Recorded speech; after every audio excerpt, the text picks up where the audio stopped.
Welcome to Secular Soup. Stay tuned for real talk about atheism, feminism, politics, parenting, and whatever the fuck else Amy and Amy want to talk about, because this is their show. And get ready for a whole lot of motherfucking profanity. You want to hear a secret?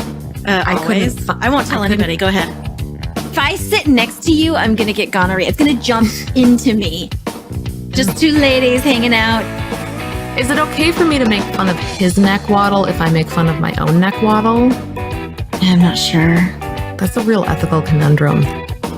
Would you know if you were born a lizard person, or can you be like adopted into the... I think you know. We're such professionals. We really are. Buckle up, bitches. It's time to have some soup.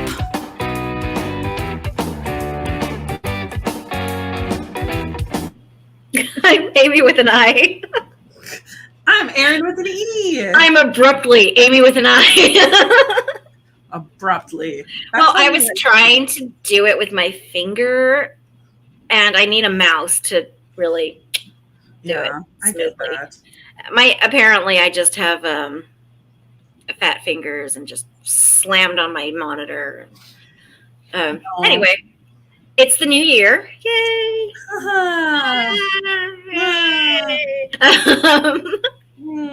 So we were talking about reinventing yourself, or starting over, starting fresh. Since it's the new year and everybody's going to have their 5 to 8 day diet and their goals that totally last the rest of the year. So absolutely, they last. Oh, sure. Yeah. The only goals that actually last for me are how many books I'm going to read. Oh, I see that. Now that I can respect and get behind. I always set my goal for 200 books, and I way surpass it every year. I read so many books, it's ridiculous. And I don't even like to use Goodreads because I can't keep up with how many books I've read. Yes.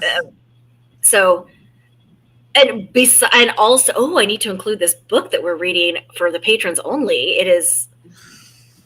Do you though? Do you want to put that out there as like, I have consumed this book? I don't have any friends on Goodreads because I don't actually talk to people, which people don't believe that I am the world's sneakiest introvert. Sneakiest.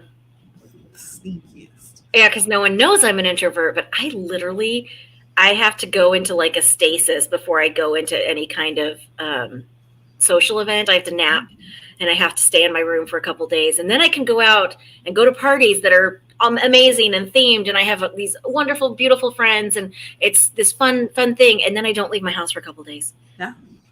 And today I had to people, and tomorrow I have to people, and oh my God. So I did people all day yesterday. So no, I have been not peopling as much apart from, the ones I created and or live with. Well, yes. Same. Or, am dating. So, which that makes the crowd sound really big. That's really just 4 people. Exactly. I found the oldest's boyfriend. So, So you and I figured that between the two of us, I like to think of it as a beautiful thing, like restarting our lives or reinventing ourselves at whatever age. But also it's kind of throwing a bomb at your life and then just picking up what pieces you want and then running away. I kind of picture that guy running away from the explosion when I'm like, fuck it, I'm out. So between the two of us, we've done that. I've done it at least twice. I think about it I think of like the Clueless quote where like, it's a total Monet. Like from far away, it's beautiful and it looks really good. But if you get real close, you see that it's kind of total. I have introduced Clueless to my children. Oh, excellent. And my middle child was like, I loved it. And my daughter, who I thought would love it, was like, ugh. And she left the room. I was like, she didn't like Beetlejuice either. I need new kids. That's upsetting. She said, that's it. What do you mean that's it? It's such a great movie. I love that movie. Yeah, it is great. What do you? I don't know. If Spice World doesn't impress her, then there's no hope. I don't know. Yeah, she's 13-year-old kids are 13-year-old girls especially are brutal critics. Yes, they are. So 100%. I showed her a picture of me from high school. Yes. And she goes, "Oh, you used to be pretty." Ow. I was like, and she goes, "Oh, I can see how I look kind of like you now." And she was like, "I kind of wish I looked more like you." And I was like, "I literally look the same." And she was like, "Eh." I'm like, "If anything, I've glowed up." And she's like, "Eh." Like, It should be like, if I'm any less pretty, it's because you sucked it out of me. You're welcome. And she was like, "Well, I would be proud to look like you if you looked like that." I was like, "Okay, you need to stop talking." This is not a good Christmas Eve. Why are you going to make us cry? She just tries. She keeps pushing. I was like, "I made you. I made this. Look great. I did this to myself." It's great. I love it. It's super great. So I'm about to start a new throwing a bomb at things and refreshing life. So We love this. do we? Yeah, we do actually. Yeah, in the long run. I know It is very it's going to much be amazing, but right now I am out. a shitty stress storm, and it's insane. But it's going to be beautiful and wonderful and great, and Yeah. No. all of those things you tell yourself when you're in the middle of like crisis mode. Yes. I have You don't have to wait for a new year to do it either. You can do it whenever you want. right. It just lined up that no one would fucking hire me until after the new year. I have like 7 anxiety pills left, so I'm like skipping a night here and there, hoping that maybe I can. I'm about to raw dog life, and that's going to be really scary. I know I haven't done that in years. Yeah. So, and I can't even like counter it with any like CBD or anything that because it shows up in drug test, and so I'm like, you got to be watching it. Yeah. So yeah, that's do you want to tell a story of your phoenixing? Oh, I like that phoenixing is a verb. Well, I feel like I've chatted about it before on the show of just, like, hey, Probably. After my long ass relationship that I just threw a bomb at because why not? Not working and I was not happy. Made you the bitch, probably selfish bitch. Oh, yeah. How dare you be happy too? I know. Like literally the worst. Did you not think about his feelings? You know what I mean? You're like, that's literally all you thought about for like 12 years or whatever it was, whatever length of time. Yeah. But so, and you're right in the sense that like, I was absolutely the bad guy. Oh, I was too. Yeah. It was not easy. And I was thinking about it when we were chatting about what to talk about today. And when we were thinking topics, I just brought this up with, my suitor, my primary boyfriend that I live with, because we were talking about New Year's Eve. So what should we call him? Sexy suitor? Ooh, I like sexy suitor. That's what I'll call him. Yeah. Okay, so he always, TikTok people out there will understand that he always sings me the little, "Who's that wonderful girl?" And then there's this, "Here comes the suitor" in that song. So that's what I say. That's very cute. Yeah. It's actually, that's what plays on his phone when I call. So I have gentleman caller. Yes. Is my, I don't even know. Complicated. And then the other guy that I'm seeing, I call him my zesty bestie. Ooh, I like that. I call my other one my paramour. Because we're just best friends, like in every way possible. And there's a lot of spice there. I love that. So I call him zesty bestie, and but I love that. Not enough to make it weird. No. And I won't show him what I call him in my phone because that'll make it weird. We'll save that for after. You can tell me later. He doesn't listen to my shows, I'm sure. Well, there you go. But yeah, no. So my sexy suitor and I were. Oh, and I should probably add that adorable, like, "Who's that wonderful girl?" is because I sent him a TikTok about like my girlfriend walking out of the bathroom after she absolutely destroyed it. And yeah. It's not cute. It was a poop joke. Anyhow, but I was telling him that it was as we were like talking about what we wanted to do for New Year's Eve this year, which was not shit, by the way. We just got snacks to graze on and hung out at home. That's amazing. Yeah, it was perfect. But I was saying how, at this time last year, Amy was all amped up. Amy with a Y was all amped up and wanted to go out. And so I was like, all right, I'm going to rally. I'm going to go out first single New Year's Eve in a long time. Like, let's do it. And so we went out, and Witch Talk gave me a little hint that said, hey, if you want to find yourself like in love, in a relationship, whatever, you got to be under a table at midnight on New Year's Eve. Under a table in red panties eating grapes, right? Well, you know what? I don't remember what color my underwear were. It's entirely possible they were red. I wasn't eating grapes. I was mostly staring abashed at a wedding that I was suddenly attending in a bar in downtown small town at midnight. It was a weird instance, but I was under a table. I was under there and I was hanging on to underneath the little bar table. And here I am a year later with that sexy suitor of mine. I kissed I went to a party full of lesbians, so I kissed a bunch of lesbians. I love that. So last year I caused a fight with who I kissed at midnight, and so this year I just you can't cause a fight every year. Then it's predictable. I mean I can, but I won't. You are capable first. But I won't. I didn't even mean to last year. I just I don't mean to cause rifts. No, but some people can't handle all your magnificence. Well, that's the thing. You understand this. Like, you show up and people are like, oh, she's getting all the attention that I want to have. I'm like, no, I'm not. Actually, I would like people not to look at me. Please look over there. Please stop looking at me. Please stop looking at me. Yes. Like anyone else, you can have any of this that you like. Take it. Please take it and run with it. I'm here for the drinks. I'm literally just here for the drinks. It's not my fault. I am a delight. Like, it's exhausting. Many years of being an anxious person who I also had ADHD and was so anxious. I have so much ADHD. Yeah. And so I know how to mask in groups of people and be just, generally well liked. And it's not always something I want to do, but it's deflection. It's deflection, baby. That's all it is.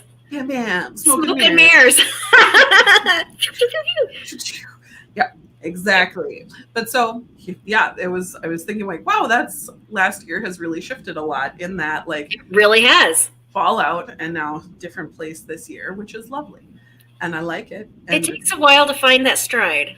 It does. And it's also bizarro because I'm doing, like hey, let's do this poly thing and we both do it, and it's good. And it's all of it's good. There's nothing bad about it. It's just one of those things where I'm like, I don't actually know what I'm doing a lot of the time. I don't either. Yeah. Yeah. I really like dick. And I mean, I like all genitalia, but I really like dick. Like, it's my preferred method of receiving the flesh. I don't know. Yeah, but so I like to see new ones and have fun with them. Yeah. And there's nothing wrong with it. I just keep referring to it as I'm throwing polyamorous pasta at a wall and seeing what happens. And, so far it's worked out pretty darn well, I have to say. And so I have my primary, I have my little tantalizing paramour on the side. Yeah, and it's all delightful. And so that part, so my life has taken a dramatic turn. So just it has. We're zooming out from, fallout of bomb to like, hey, now a year later, things are really lovely. Everybody's in the routine. It's pretty peaceful. Not a lot going on. But yeah, that bomb, it was a bomb and it sucked. And I'm fortunate. I did that too. I have the support system that I do of friends and I have family, but they're a couple hours away. So, I can call them, but they're not like on hand. So, right. Me too. I don't have any family here. Yeah. I moved here to be with my in-laws and then, which is okay. So I was part of the family for like almost 20 years. Yeah. And then with the divorce, I understand that it's, I'm not no longer, it's no longer the same. Yes. But when you call me your daughter and know that I have a strained relationship with my family and they're far away and I moved here to be near you, and then they just kind of like immediate freeze out, like it really sucked. Yeah. very, very much sucks. So now I have my family of choice out here, which is better, honestly. But that was very hard after my bomb explosion, because I've already talked about my divorce. I've already talked about fallout and stuff. But that was another thing, is I went from having a giant family around me, Sunday dinners, everything, my kids were so like taken care of all the time. I mean, my kids are still involved, but they would send me like care packages and gifts, and we know you would really love this person. I did, and whatever. Like, my ex mother-in-law was the best gift giver, and I just really to nothing. So it was difficult.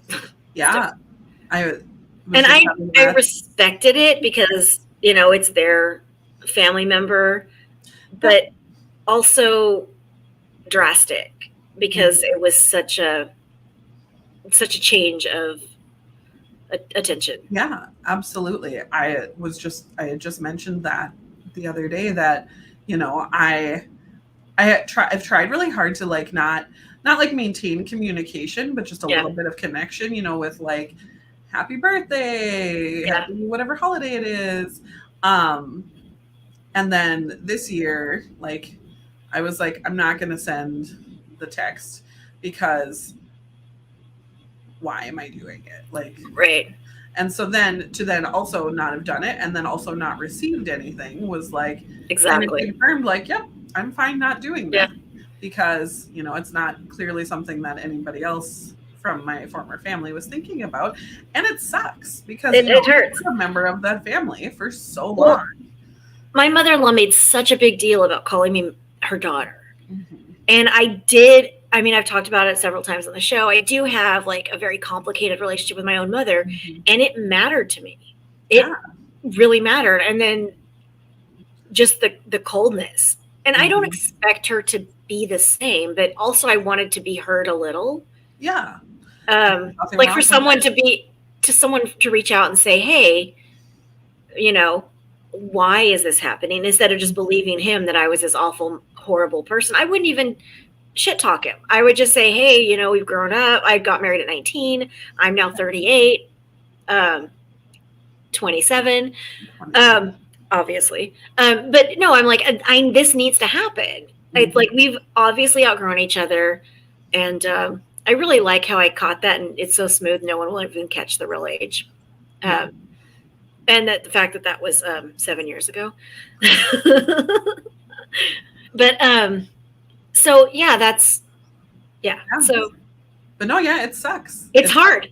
But I was the other way. I didn't have any contact with any of them. And recently, after I was I had a very stressful communication period of time with my ex, unrelated to anything. But you can listen to the Me Too episodes and kind of get a gist of maybe what happened.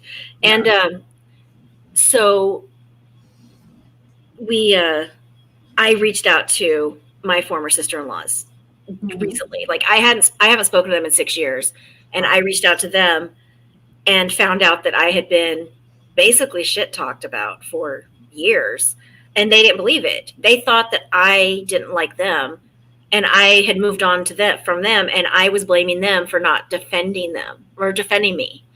And I was like, no, but that's what they were told, Yeah.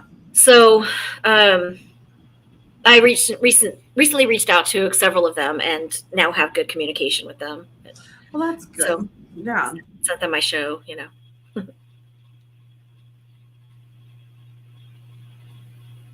Oh.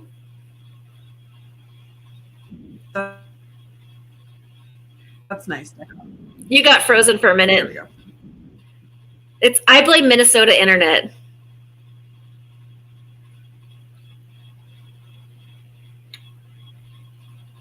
Oh no. Oh, weird. Yeah, because I was like, all the Wi-Fi. Oh, there we go. I don't know. Okay. I blame Minnesota, the entire state. I mean, that's valid. You go right ahead. I'll support that. It's probably us. And then my dog just let herself in. So clearly the universe is falling apart right now. My cats are guarding me. There's one like next to me facing out, and the other one is like behind me, like facing down. So in gosh. case anything happens, they will run under the bed. They're going to run under the bed. They won't actually protect me, but they make really good promises that they would. Yeah, that's nice of them. If an intruder actually came in to harm me, they would run away so fast. Oh God, yeah. And if the intruder happened to like grab their brush as they came in the room, they would be like, go ahead, just do it.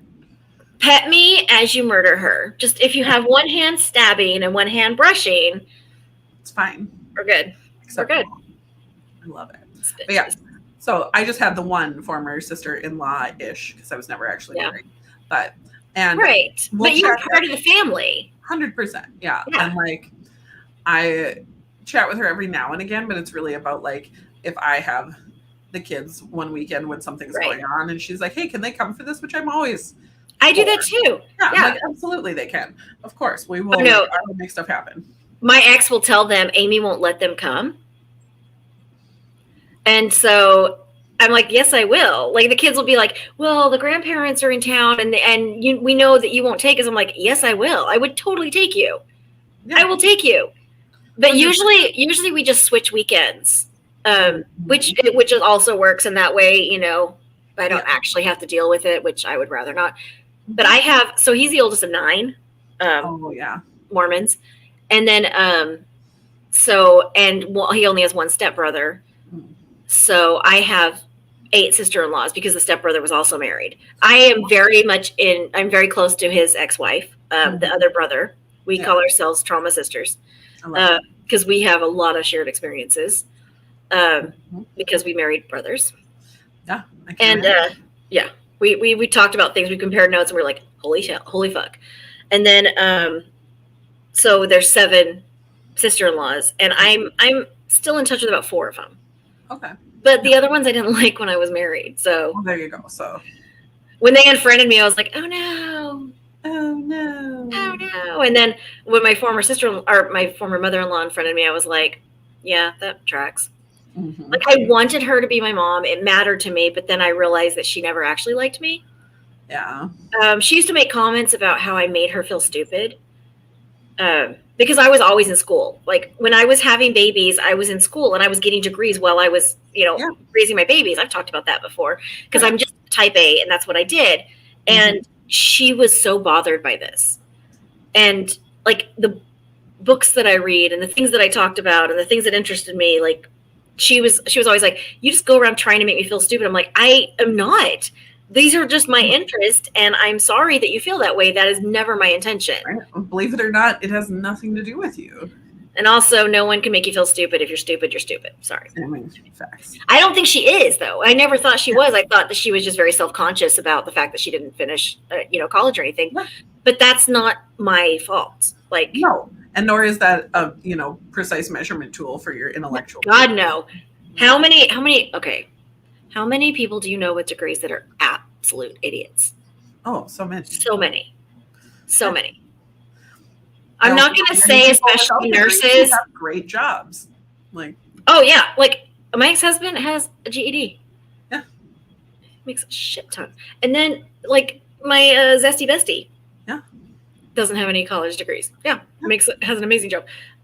Meanwhile, I have 3 degrees and scraping by.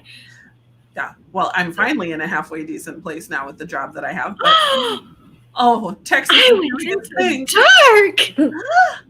The grid's down. It's fine. I just went in the dark. It's okay. I went dark. We're live with Amy as Texas finally dissolves into bedlam. Right. Well, I was playing. No. Okay. It's fine. You can keep talking to me. Just because I'm dark doesn't mean you can't talk to me. No, that's true. I was just like, wait, really? Is it bad? No. And it's not bad. There we go. There we go. Yeah. My good lighting, my mood lighting. I love it. But yeah, so many people who did not do a lot of school stuff who are super tremendously smart. Yeah. There's plenty of people who have degrees and work in fields where you're like, I'm like, ooh, should you be allowed? Yeah. Job? So I have worked in various parts in healthcare for a long time. Yeah. Most of the time, my peers are intelligent people. But there have been some times where doctors and nurses and other healthcare professionals are just fucking idiots. Oh yeah. And I'm just like baffled. Yeah. Baffled. Yep. There was this hospitalist I worked with once that everything she said made my head hurt so bad that I had to not speak to her about anything further than hot today or it's raining, sure is wet outside. And then I get away because the second she opened her mouth, I was going to be like, oh my God, how does she make so much more than me? I need to get away from this person because she is a fucking idiot. And so I was going to tell you about, we've already talked about my initial blow up. Yeah. But I lost my job in October, which we all knew was coming. I have been in healthcare for, I don't know, forever. I've never talked about what I do for a living, I'm very specialized. It's a whole niche thing, but I've worked in healthcare. I'm switching to a different field entirely. Ooh. And I'm really excited about it. It's tangentially related because I'm a math nerd. And thank goodness for you, because I'm not. I don't mean to be. I don't even like it. I literally despise what I do for a living, but I really like eating food and paying rent. So, do you like paying rent, or is it just a necessity? Well, okay, so I like having a place to live. There we go. Okay. Yes. Yeah. So, and I really like where I live also. Yeah. You live in a lovely place. I do live in a lovely place. It's Ocean, who's listening today right now, has been to my house, and I live in a bougie ass apartment with a garage. I have a garage now, Ocean. It has a garage, and it's gorgeous, and it's like there's like all this stuff around it, but it's kind of removed. So we're in the country, but there's like everything you can think of, every shopping center, everything within 5 minutes, but we're like out and removed, and it's amazing. Oh, that's so best. I love it. I love where I live, but it's expensive. It costs a lot to live here. Yes. So anyway, I told you earlier, I was at a Golden Girls themed birthday party this weekend, which, as you do, everybody goes to Golden Girls birthday parties for a 22-year-old. She turned 22. I love it. It's one of my best friend's daughter-in-law's birthday. Aww. So we go to this Golden Girls themed birthday party, and everybody's dressed up like a Golden Girl, and we're all dressed like old women. And I hug my friend Lauren that I haven't seen in forever, and I was like, "Oh my God, how are you?" And she's like, "I haven't seen you forever." And we're like catching up, and she's like, "How are you really doing?" Because she's my real friend, and I was like, "Honestly, I've been really hella depressed because I've been unemployed since October. My savings is depleting. No one is replying to me. I got turned down for a tooth painting job. Like literally I was going to work at a spa doing like whitening and then painting the teeth basically with like the stuff and then treating it with UV lights. And I was going to go to different offices, and I made it to like 3rd interviews, and they turned me down for that. It was going to be, it's like $14 an hour. I was like, plus commission and stuff. I was like, I'm not good enough to paint teeth. Ouch. First of all, interviews for that? Ouch. I went to this other one that was this amazing, perfect dream job. And I went 3 interviews and a background check. I told you about this one. Yeah. And then they were like, oh, we were hiring five people. You made it really far, but you're like 6th. And I was like, fuck. And I knew I wasn't qualified for it. I was not qualified because this is in the field that I am not in. I don't have any experience in this field, but the fact that I made it far was, but I really wish I had the job. So I'm at this Golden Girls party. I'm catching up with my friend Lauren. And she was like, well, what do you do? And I told her my really ridiculously niche-y thing. And she's like, hold on a second. And she grabs her girlfriend. And she was like, you've never met my girlfriend. And I was like, I have not. And she was like, this is my girlfriend. She's hiring. She's this. And you would be a great fit. And I was like, what? And Chrissy, her girlfriend, was like, what? And so we're like, hi, nice to meet you. And so she starts telling me about her job. I was like, that's exactly what I do. Yeah. Different field, different world. That's exactly what I do. That's what I do. She's like, okay, what's your salary requirement? Yeah. And I told her a number, and she was like, no. She was like, no. Ask for, and she gave me a range that started at double what I said to triple. Whew. And I was like, are you serious? And she was like, yeah. She's like, seriously. And you're going to get a signing bonus. And it has amazing benefits. And it's remote. And I was like, okay. Yeah. Okay. I just so, can't. yeah, right? Yeah. I was like, it pays to hang out with the lesbians. It always does. Yeah, that's what you said. It always. I laughed out loud when I was at the dealership today, the car dealership today, when you said that. And all these people were looking at me. I was like, I'm sorry, my friends are funny. I mean, It's fucking funny. So that's what I'm doing is I'm selling my beautiful car. She's beautiful and amazing and wonderful, and I love her. But I also start school in 2 weeks, and it buys me time to find because I've decided that I'm going to get an amazing job that I love that's remote, so I don't have to wear pants. And then I'm going to turn around and buy myself a fancy ass car again. Yeah. So, You will have another, and it'll be a delight. in the meantime, I have my other car. I am rich with cars, apparently. There we go. You would think But I that's would what have I'm my doing driveway. that's what I'm doing is I am trying to change career fields. And I love this though. This is great. And I hope it's because healthcare has shitty benefits. which is so It's so weird. I've literally I used to work in small practices doing what I do, because it's a whole thing. But I had to switch to corporate world, who had contracts to do things, because that's the only way I ever got health insurance. If you're at small practices, like your gynecologist office, odds are no one on staff has health insurance. And they only pay them like $12 an hour. It's bullshit.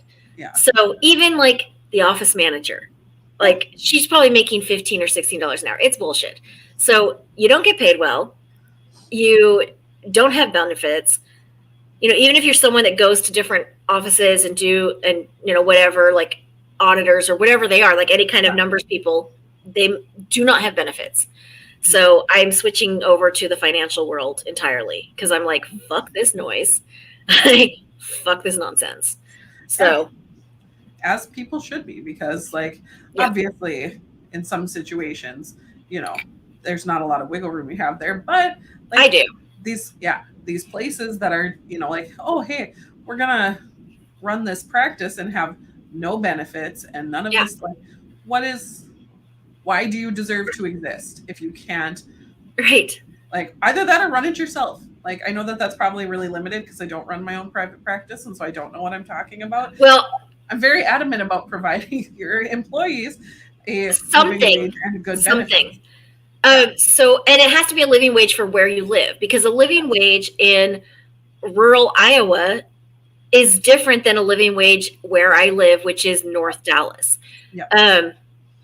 My living wage is very, very different. Yes, absolutely. And because I don't even get a dozen eggs for, it's like almost $2 now. It's insane. Then gas is insane. Everything's insane. Well, gas is cheaper here because it's Texas, and we just basically there's just oil on the ground here apparently. Yeah. But everything else is really expensive. Yeah. No, absolutely. And so I get real heated about this, because hey, I think people should be able to live.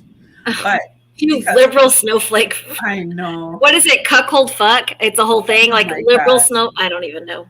Whatever it is. Yep. All of that. It all sounds very fancy now. Yeah. The job that I have now, which, is union and has great benefits. Right. And you work in education, and it's amazing. And this whole thing. I love it.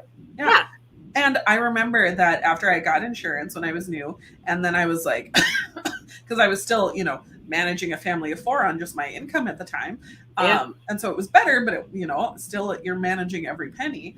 And right. I had to get my prescriptions refilled, and I was like, oh dear God, just please be less than $100. Because I could swing it, but I just need it to cost less than this. It cost me $8. And I remember being relieved and furious that it took me to my mid-30s, my mid-20s, excuse me. Yeah, thank you. I really appreciate you doing math better. Thanks. To, So I have lived in anxiety about, being able and like juggling what can I get with how much money I have, to now I have this good job with these good benefits, but you don't deserve it more than you did before. No, there's literally that's the thing that's infuriating. I didn't have my own health care until 2 years ago. So I've been divorced for 7 years since I was 22, if you do the math correctly. Yes. So I've been divorced for 7 years. I only had health care the past 2 years. And I don't have health care now since October. So I still need therapy, mental health prescriptions. Like I need my medication.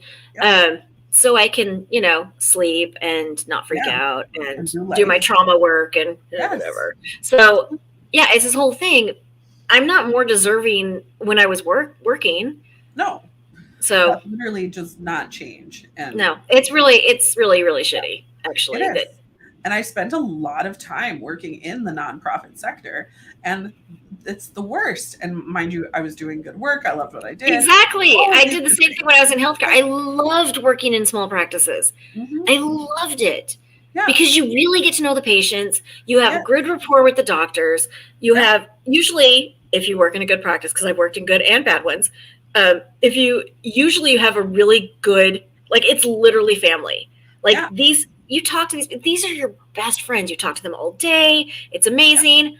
Or it's toxic and it sucks, but you don't stay there long, which I've worked in both. I don't know if I've told this story before, where I worked for the psychiatrist that was running psychological experiments on everybody every day.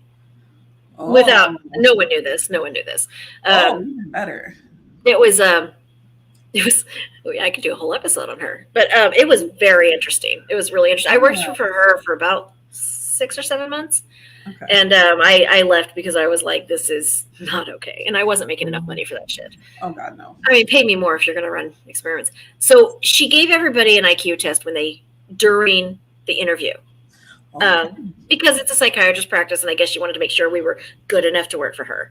Okay. Sure.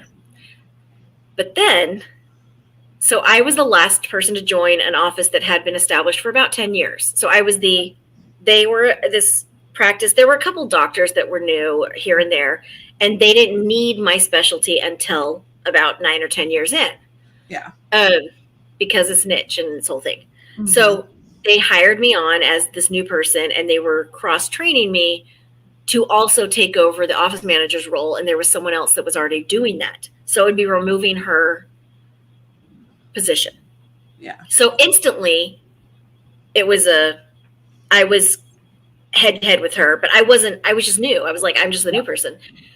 We come into this meeting, my day one, and she says, oh, this is Amy. She's new on staff. She's going to be doing, blah, blah, blah, blah, blah, XYZ. We're no longer outsourcing. We're no longer doing this. She's now taking over this. She's going to be doing this. She's running this. She's, writing this program, whatever. She's doing this. And she was like, so her test, the only person that got a higher score on it was me. She told the entire staff that, all the doctors, everybody. Mm-hmm. And I was like, oh, fuck. Yeah, great. Cool. And then, it was downhill from there. Like she recorded us constantly, and she would do things like hide a piece of paper. Like she'd come in the office and there'd be like a piece of paper on my desk for like something that I was doing or whatever. And she'd hide it in someone else's drawer. And so I was looking for this paper, and someone would open it up. And then obviously I would be like, oh, what happened? How did it get there? And she's like, honestly, I have no idea. And I just believed them, because why would they lie? But I suspect now that, she was moving things around on all of us. Like we were always missing things. We were always losing things. And she was like, just know I can hear everything you guys are saying all day long and stuff. It was insane. It was insane. Yeah. She's literally a crazy person. Yeah. No, thanks. So, yeah. I don't work there anymore. Yeah. Thank goodness. So, but that was like day one, right out of the bat. She was basically telling her, hey, she's smarter than all y'all. Yeah, cool. Great. Thanks for setting me up for success here. I'm going to make so many friends here. This is awesome. Yay. Awkward. I was also going through a divorce, so I was like a whole, was lots of feels. But I got my attorney through one of the office receptionists there. She recommended me to my attorney, who was a former judge, and she was amazing. Nice. And she was the attorney that kicked my ex's ass. So Nice. Yeah. Okay. So it's time to wrap up our show because I have another show in an hour because I'm doing an interview with a former neighbor. Ooh. I will link the show later. I'll talk about it in Secret Soup Talk and all that stuff. But I'm doing a show about. She does interviews about life changes and people that have gone through a lot and to become who they are or recovered from things. She's talked with people with drug addictions. She's talked about all kinds of things. And she wants to talk to me about leaving Mormonism, which was a giant throw the bomb in my life. Well, yeah. That was probably the first one I've done. So That'll be exciting. Oh my God, stop eating these. Not you, obviously. Yeah, I wasn't eating anything, so I figured it wasn't me. I have fairy lights in my room. Yes. And they're beautiful. And my cats really like to grab them and then back up and then let go of them so they snap back. Because my cats are fucking bitches. So, and they jump right in front of me and they like hard stare at me. So. You can do about it. Are you going to get up from your depression puddle? No, you're not. Oh, you're going to throw a pillow at me? That's all you've got, bitch? There's not another pillow that's not under your head. So I have to get up like an animal and walk over there and say, please stop doing that, you guys. Because I can't actually yell at them because they're so fucking cute. I know.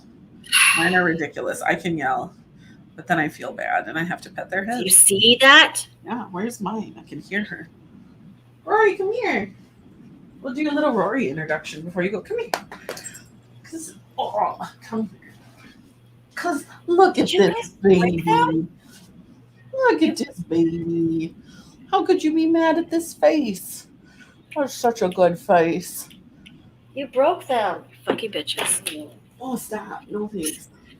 No thanks. But yeah, look at her face. How do you yell at her? So yeah, you can always throw a bomb at your life, basically, is the takeaway, right? Do it anytime you want. I recommend having dogs when you do it. Oh no, I have cats. Yeah, you can be the cat vote. That's fine. Why would I go outside? I just let them out. Well, yes, but I live in an apartment. I live in a bougie apartment, which means I'm above my garage. So I'm not going to walk downstairs like an animal and take my dog out to poo in the yard and then clean it up. No, I'm not doing anything. Do that. None of those things. I used to do that. When I had a yard, I had a dog. Yes. And she would go outside. She was amazing. And my kids would go outside with got them a little grabber.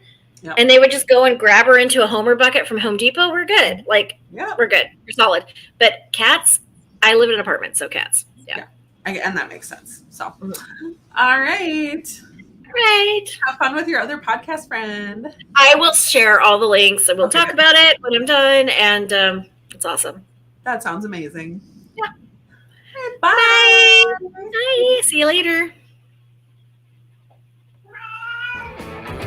Thanks to all of you motherfuckers who put up with the Amy's droning on week after week. If you enjoy their delightful bitchcraft, please follow them on all of the social medias and send them all of your money on Patreon or PayPal. You can find them on these platforms by using the Google machine. It's not hard. If you want to bitch with other fans about the show, join the Secret Soup Talk Facebook group. If you want to tell Amy and Amy to fuck off personally, you can send an email to secularsouppodcast@gmail.com, although it may go unanswered. Please rate and review the show on iTunes, Facebook, and wherever else you can review things like this. It will help spread the soup gospel far and wide. And hey, text someone right now. Tell your friends. As always, we'll leave you with the vocal stylings of Mr. Eli Bosnick. Secular soup creed.